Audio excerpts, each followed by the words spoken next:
ഒരാൾ എന്ന് പറയുമ്പോൾ അത് തെറ്റായിട്ട് തോന്നുന്നില്ല. അതിന് പുറത്തേക്ക് ഈ പുള്ളി എന്താ പറയുക ഫീസിൽ വരാത്ത സംഭവം നീ പറഞ്ഞിട്ടുള്ളതാണ്. അങ്ങനെ പറഞ്ഞിട്ടുണ്ടെങ്കിൽ 2-3 പ്രാവശ്യം മാനേജറെ ധരിപ്പിച്ചിട്ടുണ്ടെന്ന് പറഞ്ഞു.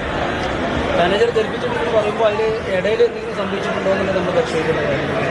അപ്പോൾ വാച്ച് അങ്ങനെ എന്തെങ്കിലും ചെയ്തിട്ടുണ്ടെങ്കിൽ തീർച്ചയായിട്ടും അത് തെറ്റ് തന്നെയാണ്, ശിക്ഷിക്കപ്പെട്ട സംഭവം തന്നെയാണ്. ഈ പരീക്ഷയിലേക്ക് പറഞ്ഞത് 14 ദിവസം പോലെ എന്താണ് കുറച്ചുകൂടി ഒരു മാസം കിടക്കണം, കോച്ചയുടെ മാർക്കിന് നീളം കൂടുതലാണ്, ഈ രീതിയിലുള്ള കാലങ്ങളായി ഈ രീതിയിലുള്ള തുടങ്ങിയിട്ട് എന്നൊക്കെ രീതിയിൽ വർത്താനം പറയുന്നുണ്ട്. ആദ്യമായിട്ടല്ല കോച്ചയുടെ ഈ സംസാര രീതി വിവാദത്തിൽ വരുന്നത്, കുറേ മുന്നേ വന്നിട്ടുണ്ട്. പക്ഷേ ഡയറക്റ്റ് പുള്ളി അങ്ങനത്തെ ഒരു നിങ്ങൾ ഉദ്ദേശിച്ച സംഭവം പറഞ്ഞിട്ടില്ല.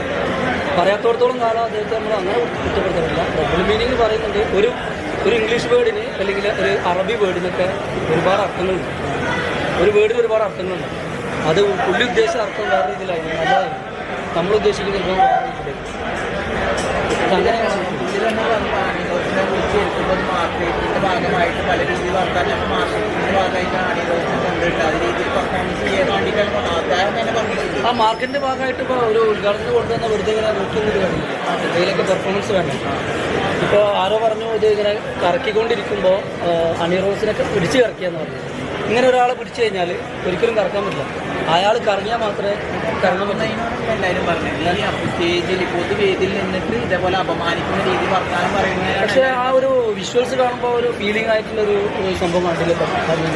അല്ല വ്യത്യാസം തന്നെ സോഷ്യൽ മീഡിയയിൽ സ്പ്രെഡായിക്കൊണ്ടിരിക്കുന്നുണ്ട്. അതിന് മുന്നേ തന്നെ ഇപ്പോഴാണ് മാനേജറെ ധരിപ്പിച്ച കാര്യം അറിയുന്നത്. പിന്നീട് എന്തെങ്കിലും സോഷ്യൽ മീഡിയ അറിഞ്ഞു അന്ന് സമയത്ത് തന്നെ മാനേജർ ധരിപ്പിച്ചിട്ടുണ്ടായിരുന്നെന്ന് അണിറോസും പറഞ്ഞ് കോച്ചും പറഞ്ഞിട്ടുണ്ട്. എന്നിട്ടും അത് ഇന്റർവ്യൂകളിൽ വീണ്ടും റിപ്പീറ്റായിട്ട് അദ്ദേഹം ഈ രീതിയിൽ അണിറോസിനെതിരെ വർത്താനം പറഞ്ഞുകൊണ്ടിരിക്കുന്നു. അപ്പോൾ അത് ഇന്റർവ്യൂവിൽ ഇതിനെക്കുറിച്ച് ആരെങ്കിലും സംസാരിച്ചുകൊണ്ടിരിക്കുന്നുണ്ടാവും അല്ലേ? അപ്പോൾ അതുകൊണ്ട് അടിസ്ഥാനത്തിൽ എന്തെങ്കിലും പറഞ്ഞിട്ടുണ്ടോന്നില്ല, ഞാൻ കണ്ടിട്ടില്ല ആ വീഡിയോ. തെറ്റ് ചെയ്തിട്ട് എന്തെങ്കിലും ശിക്ഷിക്കപ്പെടണമെന്ന് ഞാൻ ആഗ്രഹിക്കുന്നത്. എന്തായാലും ആരുടെ ഭാഗത്തേക്ക് എന്നുള്ള നമുക്ക് 2 പേരും വേണം, ആണായാലും പെണ്ണായാലും ആരാണോ തെറ്റ് ചെയ്തത് ശിക്ഷിക്കപ്പെടണം. എന്തായാലും ആ ഒരു നിലപാട് തന്നെയാണ് ഞാൻ എടുക്കുന്നത്. ഈ കോച്ച് തന്നെ പറഞ്ഞത് ഇത് മാർക്കറ്റിന്റെ ഭാഗമായിട്ട് ചെയ്യുന്നതാണ്. ആ രീതി മാർക്കറ്റിന്റെ ഭാഗമായിട്ട് നമ്മൾ കളി കാര്യമാവെന്ന് പറയില്ല. നമ്മൾ ചിലപ്പോൾ തമാശക്ക് പലതും നമ്മൾ ഫ്രണ്ട്സിനോട് പറഞ്ഞിട്ടുണ്ട്. ചില ആളുകൾ അത് കാര്യമാക്കും, ചില ആളുകൾ തമാശക്ക്. അത്തരത്തിൽ ഇത് കളി കാര്യമായ സംഭവമായിട്ടാണ് എനിക്ക് വിലയിരുത്തുന്നത്. അണിറോസിന് കാര്യമായിട്ട് തോന്നിയില്ല, ഇപ്പോഴാണ് കാര്യമായിട്ട് തോന്നിയാണ് പറയുന്നത്. അല്ല, അത് ഞാൻ പറയുന്നത് കളി കാര്യമായിട്ട് തോന്നി, അവർക്കത് തമാശയായിട്ട് തോന്നിയിട്ടുണ്ടാവില്ല. പുള്ളി അതൊരു തമാശ എൻജോയ്മെൻറ്റ് രീതിയിലാണ്. പക്ഷെ അത് ഇത്രത്തോളം വലിയൊരു സംഭവം ആവുന്നുള്ളത് പുള്ളിയുടെ മനസ്സിലും വന്നിട്ടുണ്ടാവും. ഇനിയിപ്പോൾ എന്തായാലും നെഗറ്റീവ് കമൻറ്റ് ഇടുന്ന ഒരുപാട്